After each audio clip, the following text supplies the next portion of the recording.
Yo guys, what's going on, and welcome back to a brand new video. And today I have something a little bit different on the channel for you guys, and it's actually been quite requested in the comments, and something I wanted to do a bit of an experiment, and also not just for you guys or for myself, but also for those who are curious or have seen this online before.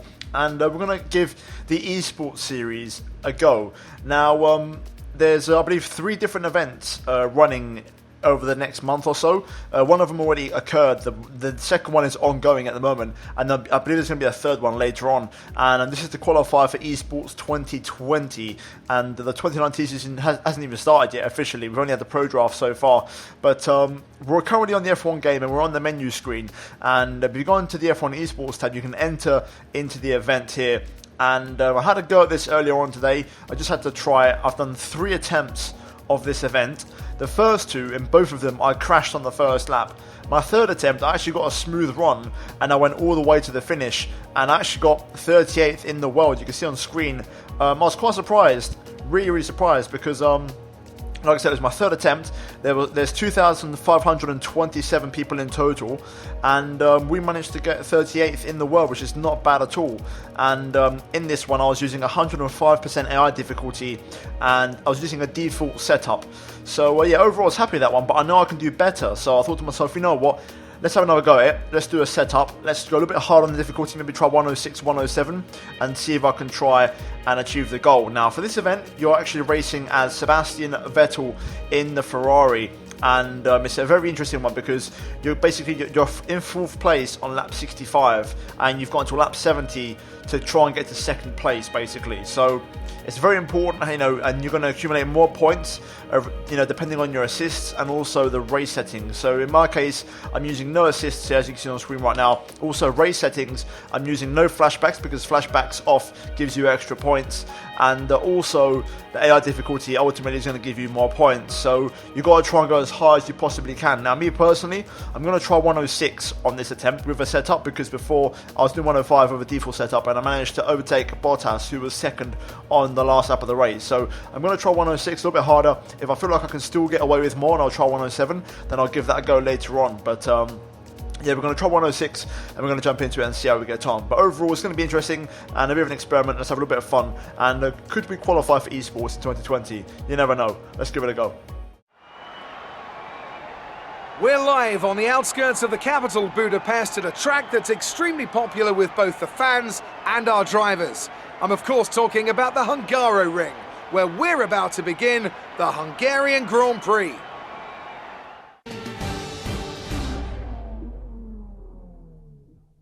Okay, so here we are then. We've loaded into the esports event, and you can see on screen right now it says objective, finish in 2nd position or higher. If you can get first, you get extra points, of course, and that'd be fantastic in an ideal world. And I think there is a balance there between difficulty and position. Like if you get first place but you're on 104, 105 difficulty, then you might get more points if you do 110 difficulty and get 3rd, or only just manage to get 2nd place. So a bit of a balance there. You've got to try and find it, and we'll kind of discover that as we do a couple of attempts of this. I'm not going to go try too hard, sweat too hard. Ultimately, I don't want to be involved in esports, so I'm just going to do this one event and try my best and see what I can do. And I'm going to try and do, as best as I can. I'm not going to hold anything back just because I want to see how quick I truly am. But you can see on the screen right now, it says qualifying event for the 2020 F1 Esports Series. Can Sebastian Vettel take P2 in the 2019 Formula 1 Hungarian Grand Prix? This is a points-based event. Points will be awarded based on skill, speed, difficulty, and assist setting, with additional points awarded for clean racing. And yeah, overall, it's very simple. Don't have any contact. Don't cut any corners. Don't do any flashbacks. Try and be nice and clean and as quick as possible. So the task is simple. I'm currently live commentating, and I'm not sure if I'll commit to live commentary or I'll talk about this later on with post commentary. I probably will do the latter, which is something I don't normally do, but I need to concentrate for this. And yeah, we're just going to give it a go. I'm going to probably have 3 to 5 attempts, I think, in this video, and just to see what my best time is overall. But yeah, let's jump into it first of all, and let's see how we get on. So this time I've loaded up a setup, and I've got 8 wings. I've got 75, 100 differential. I'm actually going to adjust that and go down to 95, 65, a little bit lower. In terms of suspension geometry, we're running camber and toe quite aggressive. 3 clicks to the right on the camber, 3 clicks to the left on the toe. I'm actually going to leave that where it is. I would go more aggressive, but I fear for tire overheating because I had some issues with that in my one attempt I did so far. Suspension 118635 on the ride height, and then the brakes 7556. I'm going to tweak these actually, and I'm going to try and run 5876. I'm going to try my luck on that, and tyres are in the default pressure position. So that's the setup. Let's get to work and let's see if we can try and beat our previous score. Okay, so here we go then, jumping into things here for the first of our attempts, and I believe in this video you're going to see 4 attempts. I'm now post-commentating the videos, so I'll tell you what happened kind of after my attempts, and pretty much the first couple of laps you're going to focus on, really maximising the soft tyre. The tyre isn't fresh, it starts at about 20 to 25% tyre wear, but your best lap's going to be your first one, ideally. In this run, I was struggling to get below 119 as my first run with the setup on, and on lap 68 is when I actually finally caught up to my teammate Charles Leclerc. We dived down the inside there, a bit of a choppy move, not the best one, side by side with my teammate, a little bit of contact at turn 1, and I'm trying to put the squeeze on Leclerc there, but he's going to keep his car on the inside, so we have to go the long way round at turn 3, or technically turn 2, and we're eventually going to get the move done and get past Charles Leclerc there for P3 in the race. And we push on in this race, and the lap 69, the very next lap, 2 laps to go here, we're catching up to Bottas, but then unfortunately I lost the back end, made a mistake, and that is going to be the end of that run, the first run with a setup on. So we're now going to move on to our second attempt, and you can see straight away into the 1 minute 18s, 18.4, 6/10 quicker than last time. Starting to really feel the confidence in the car, and a lot more comfortable with the pace. And this time we actually caught up to Leclerc on lap 67 instead of lap 68, and we're going to try and go for a move here down towards turn 1. Unfortunately, we are a little bit too far back, and it's not going to be the smoothest of overtakes as we actually cut the corner and pick up a warning, which is going to mean we're going to have to try again, because you want to try and avoid picking up any warnings for corner cutting or track extending. And on this run here, you can see my first lap again, an 18.4. That kind of seems to be like the max pace I can do, and it was going pretty well. And the very next lap again, just like the last run, we've seemed to have understood and realised how to push the car now. So going on to lap 67, instead of the first run, we actually catch up to Leclerc. You can see my front left there overheating, which is something you've got to watch out for. This time I tried my luck around the outside of turn 1, but Leclerc closes the door on me there, so we're going to push on. And a little bit of oversteer on the exit. As we now go down towards turn 2, we're going to have a look maybe down the inside as well, but not quite finding a way past my teammate. And again, just keeping the pressure on him, and we're going to follow him all the way down this hill. It seems like with the setup I'm running at least, we're quite equal for straight line speed. Leclerc is able to hold his own in front of us, but eventually we are going to keep putting the pressure on here. And going towards sector 2, it's looking pretty tricky to get past. So I'm just going to send one on the brakes now down the inside of the chicane, as we lock up, and I get the overtake wrong. So again, it's going to be a reset, but I also did a few setup tweaks, decreasing the rear wing, and also adding a little bit more front anti-roll bar, and also reducing the ride heights a little bit more on the front and the rear. And that was actually going to be quite a big improvement for us, and a little bit more time I was going to find. This time, this is my final run. We're going to show it in full, no cuts, the entire 5 laps. So straight away, you want to use rich mix, because the fuel, there's quite a lot on board, and the fuel is scaled to 100% race, not a 50. Therefore, the fuel will last a lot longer than it would do in a 50% race. You want to use it in a way that you try and maximize it, however you find best. Me personally, I used rich mix and mainly medium and low ERS on the first lap, because this first lap is your best lap to really maximize lap time and go for the fast lap of the race. So you want to make sure you're absolutely on it, and this is kind of a hot lap in a way, because the quicker this lap is, the quicker you're going to catch up to Leclerc, and the quicker you're going to make that overtake on your teammate. So it's important to make sure you really maximise this lap, and to be fair, it went really, really well, and it was actually my best lap out of all the attempts. We managed to now, I believe, in 118.3, as you'll see in a moment when we cross the line, and the setup changes made a big difference. And I also changed the aeros, you saw a moment ago, from 8 on the front and 7 to the rear instead of 8.8. 8.7, because as we saw before, Leclerc had pretty good straight line speed, so I wanted to have a little bit less rear wing, so I was a bit quicker on the straight to try and be able to match up to Leclerc. And you can see there 118.3, very strong lap time, and that's more like it as we now start to put the pressure and put the pressure on Charles Leclerc. And now once you've kind of got through that rich mix on that opening lap, I would normally use rich through sector 1, and then through sector 2 I'd actually run it in standard, and I'd also use sector 2 in low ERS, because that ERS consumption, you don't start the challenge with a fully charged battery, you start the challenge with around 40 to 45% charge. So you've got to try and basically manage your ERS, because you've got to save it up for when you do make those overtakes on both Leclerc and also eventually Valtteri Bottas for P2, and maybe even Lewis Hamilton if you're quick enough, but I believe that's pretty much impossible to achieve. Either way though, you can see now, going for the chicane and now towards the end of sector 2, going for these long kind of swooping left and rights, really starting to get close to Leclerc now. This was the closest I've ever been to him. In the previous runs, I didn't really get close enough or get a good enough exit out the final corner to really have a proper challenge down towards turn 1, but this time I made sure that I was really close and well within range. Also, like I said before, with the aerodynamic change on the setup, we had a little bit more strain on speed to generate, so it's going to help us out to really make the move. And it's all about keeping it clean, making no mistakes, and making sure you don't sacrifice too much lap time. As you can see here, we're now right behind Charles Leclerc. We're going to turn up the engine and make this overtake then, and let's see how we go. That lap there, 7/10 off my personal best, a little bit slower on that lap, but you know, it's kind of, it happens because you're not running as high of an engine mode, and also you are stuck behind your teammate picking up dirty air, and also at this point your tyres are starting to overheat quite a bit. You only get 1 to 1.5 good laps on cool tyres before they start to overheat, and then you've got to try and manage that as best as you can. But we get past Leclerc very comfortably this time. We haven't got to go side by side. We get it done straight away at turn 1. We pick up the double DRS and we get on our way, setting a purple sector 1 in the process as we turn the engine back down to low ERS, and eventually we'll go down to standard engine mode.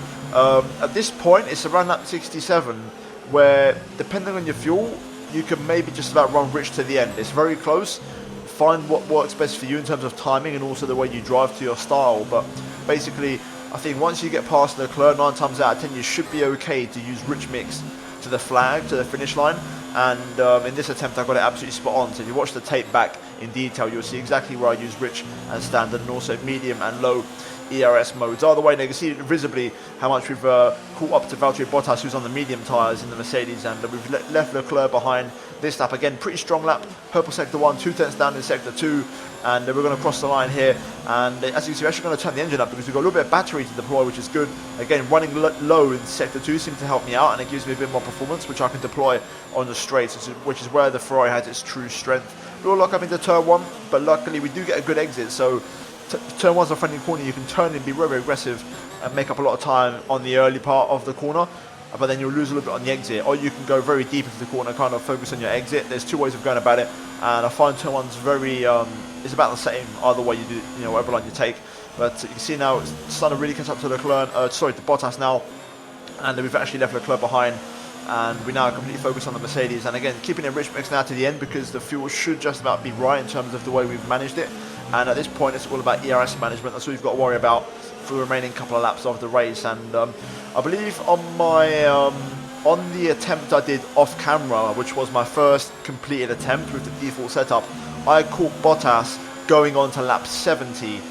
With this one, with the setup change, even though we're on 106 instead of 105, with the setup change, we're actually going to catch up to Bottas 1 lap earlier, going on to lap 69, which is great. So again, the setup making a big difference, and again, you know, you've got to try and find your comfort level with it. This is what works for me, but you can see now going for the final corner, getting the power nice and early, and opening up the DRS, and also running the engine into a higher mode. We're going to get a beautiful toe, try and stay in the slipstream as long as possible, and then pull to the inside and pull off a nice little block pass there where Bottas can't hang it around the outside. Excess fuel. We'll be back on target soon. Don't wait too long to turn the engine down. And yep, you're going to get those constant fuel reminders, of course, with the radio. But yeah, overall, pretty decent. Once again, we used the double DRS and the extra zone after turn 1 to, again, maximise the sector 1 time. And you can see here, very close to matching my personal best as we throw the car in to turn 5, I believe. And again, we've got 1.5 laps to go. So at this point, you think to yourself, okay, lovely. You know, job done. We've got past both cars. We've completed the challenge. We're in second place.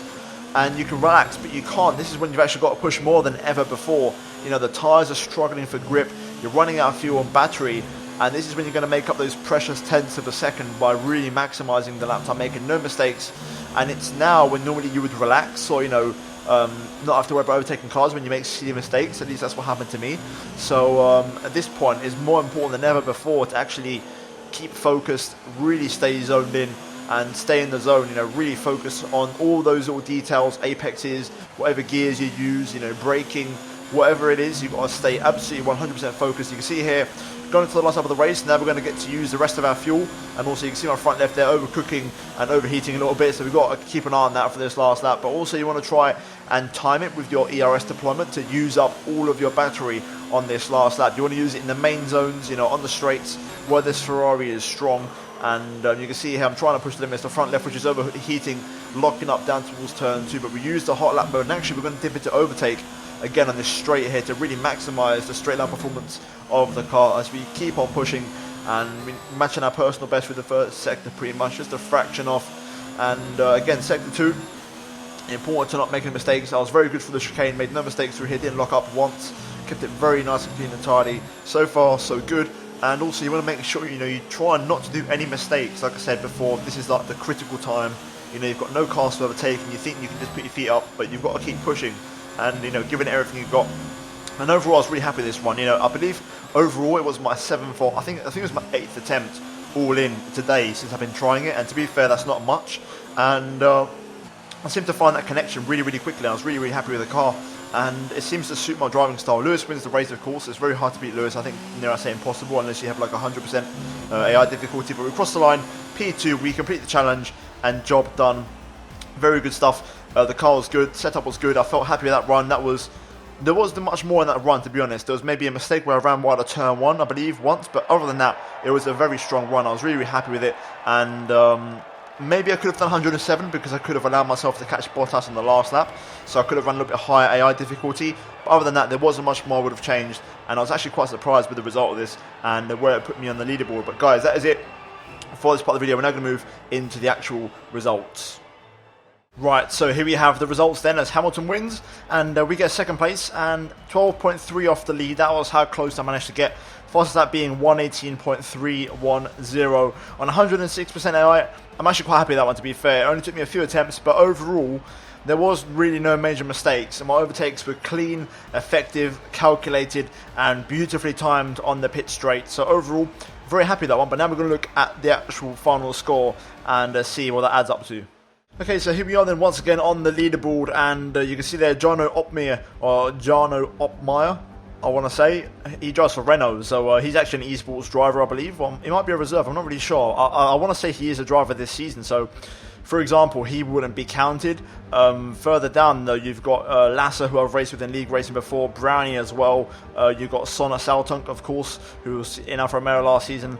And with that attempt, we actually got P17, so not too bad. 159,000 points. We just fell short of the 160 barrier. You can see between me and HY77 Innen, we are actually quite a way behind, around 1,200 points. There's quite a gap between the two of us. And my actual race time wasn't that bad. We did a 96.07.7, and you know, that's only 3 seconds off Alvaro Caraton, who actually is an esports racer, I believe, for Williams. And if we look at the top time here, let's have a look at the very top. You know, 04.2 there from John Otmere and Lasser and Brandy, who I've raced with before. A little bit off their time, to be fair, but overall, I'm very happy with that one. And I think overall today I've had about 6 or 7 attempts at it, and 2 of them have been fully completed. And just in this video alone, we've actually managed to improve from 38th to 17th in the world standings, and you want to be top 10 ideally, so we're not too far away. Could I improve? Maybe. I do need to find around 2,200 points, which is quite a lot in the grand scheme of things, but you know, it can be done. I think I probably could do 107% AI and get away with it. I think I would have passed Bottas on the last lap on 107% AI, and that's how you'd get more points, basically. I think that's how you'd achieve more. I think the lap time would be very similar. Maybe I could get into the 106, into the 06s in terms of lap time, but it would be very close. And yeah, again, you know, for any of you guys starting out or trying to get into esports, this is the way to do it, and you just got to keep practicing, and doing it over and over again. Try and find that setup balance, you know, try and feel comfortable with the car. Overheating with the tyres around here is a real thing. It is a factor, so you've got to watch out for that. And yeah, it's all about finding a comfort zone and seeing where you can really find your limits. But overall, guys, that is it for this video, and hopefully you found it informative, and hopefully you enjoyed it. And there's something a little bit different on my channel, and I might do more of these. Maybe in the next event, possibly I'll try again. And yeah, just kind of give you guys a bit of an update you know, at the next event and see what my setup is around there, what things I recommend for that track as well. But yeah, overall guys, let me know in the comments down below if you have tried it, and if so, where are you? Are you actually ahead of me? Are you one of the people that, you know, are one of the 16 in front of me on this chart? I'll be curious to know, guys, in the comments down below. But yeah guys, other than that, hopefully you enjoyed the video, and if you did, drop a like and also subscribe if you are new, guys, for daily Formula 1 and also MotoGP content, and turn on notifications to not miss any videos from me. And finally, check out these 2 videos on your screen if you have missed them. But guys, that is it for this one. I'll see you in my next one very soon, but until then, it's goodbye from me.